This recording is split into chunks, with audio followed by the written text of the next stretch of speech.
Hello అండి, నమస్తే, good evening అందరికీ. ఎలా ఉన్నారు? బాగున్నారా? మేమైతే చాలా బాగున్నాం. సో ఈ వ్లాగ్ వచ్చేసి చిన్న వ్లాగ్ అనమాట. సో మేము దివాళీకి అమ్మ వాళ్ళ ఇంటికి వెళ్ళామన్నమాట. అమ్మ వాళ్ళ ఇంటికి సండే వెళ్ళాం. సో మండే మార్నింగ్ బ్రేక్ఫాస్ట్ అనమాట ఇది.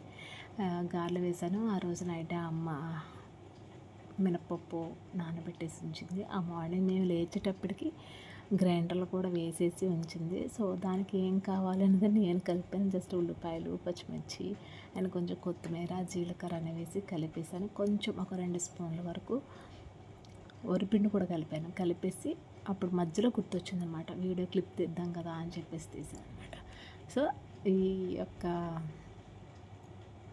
గారెలన్నీ కూడా నా చేత్తోనే వేసినాయి అనమాట. సో ఆ రోజు నేను, మా పిల్లలు, మా హస్బెండ్, మా తమ్ముడు వాళ్ళిద్దరూ అండ్ మా సిస్టర్స్ అందరూ కూడా వెళ్ళామన్నమాట.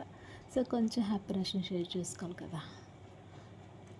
సో కాబట్టి గారెలు ఎలా వేసాను అనేది నేర్చుకోండి. మా అమ్మ అయితే గారెలు చేతితో వేయాలి, నూనె అవి కాలిపోతుందని చెప్పేసి ఏదో ఒక కవర్ తీసుకొచ్చింది. అన్నట్టు కవర్లో పెట్టి వేయమని చెప్పేసి అప్పటికి నేను ఒక ఆయిల్ వేసేసాను. ఎలా వేసేసావమ్మా అని చెప్పేసి అడిగింది. చేతితో వేస్తానమ్మా అని చెప్పేసాను. ఎలాగ కాలిపోతుంది కదా అని చెప్పేసి అంత లేదు పర్వాలేదు అని చెప్పాను అనమాట. సో ఫైనల్గా గారెలు అయితే అందరికీ సరిపోవేమో అని చెప్పి డౌట్ పడింది అమ్మ, బట్ అందరికీ సరిపోయాయి అనమాట. ఈక్వల్గా వచ్చేసి ఆ రోజు నైట్ వచ్చేసి దివాళీ అనమాట. సో అంటే మేము పెద్దగా సెలబ్రేషన్ ఏం చేసుకోము, బట్ తమ్ముడు వచ్చారు కదా, వాళ్ళైతే క్రాకర్స్ అవి తెచ్చారనమాట. జస్ట్ పిల్లల్ని అలా రెడీ చేసి వచ్చారనమాట.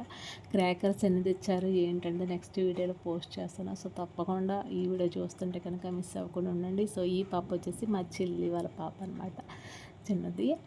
సో రెడీ అవ్వడంలో మాత్రం భలే రెడీ అవుతారు. పిల్లలకి ఎప్పుడు రెడీ చేయాలంటే ఇలా ఫెస్టివల్స్ వచ్చినప్పుడే కదండి భలే రెడీ చేయొచ్చు చక్కగా. దివాళీ కానీ, సంక్రాంతి కానీ, సో ఇలాంటి టైంలో కనుక ఫెస్టివల్లో రెడీ చేస్తే కనుక బాగుంటుంది అన్నమాట చాలా. సో పాప లంగా పరిచయం వేసుకుంది, అలాగే మెల్ల చిన్న జ్యువెలరీ వేసుకుంది అనమాట. చేతిలో ఉన్నది అది వాటర్ వేస్తే వెలుగుతాయి, ఇప్పుడు అంతా వచ్చేసినాయి కదా. ఒకప్పుడు ఏంటంటే కనుక నూనె వేసి బ్రహ్మిద వెలిగించేవారు మా చిన్నప్పుడు, బట్ ఇప్పుడు అలా లేదనమాట. నూనె కూడా ఆదా చేస్తున్నాం అన్నట్టు బ్రహ్మిదలు కూడా మట్టి బ్రహ్మిదలు కాకుండా ఇప్పుడు ప్లాస్టిక్ ఐటెంలు వచ్చేస్తున్నాయి అనమాట. సో అంత టెక్నాలజీ అంతా మారిపోయింది. నేనే ఆశ్చర్యపోయాను అనమాట. మా చిన్నప్పుడు కొండకు కూడా దీపం అని చెప్పేసి అనేవారు అనమాట. సో అవి నూనె పోస్తూ వెలిగిస్తూ ఉండేవాళ్ళం అనమాట. మీకు ఎంతమంది ఈ యొక్క బ్రహ్మతులు సో ఇలా వెలిగించే అలవాటు ఉందని కింద కామెంట్ సెక్షన్ చేయండి. పక్కా టీషర్ట్ అమ్మ మా చిన్న అమ్మాయి అనమాట. సో ప్లీజ్ సబ్స్క్రైబ్ చేయండి, అలాగే లైక్ చేయండి మర్చిపోకుండా, సపోర్ట్ చేయండి. థ్యాంక్స్ ఫర్ వాచింగ్ అండి. బాయ్.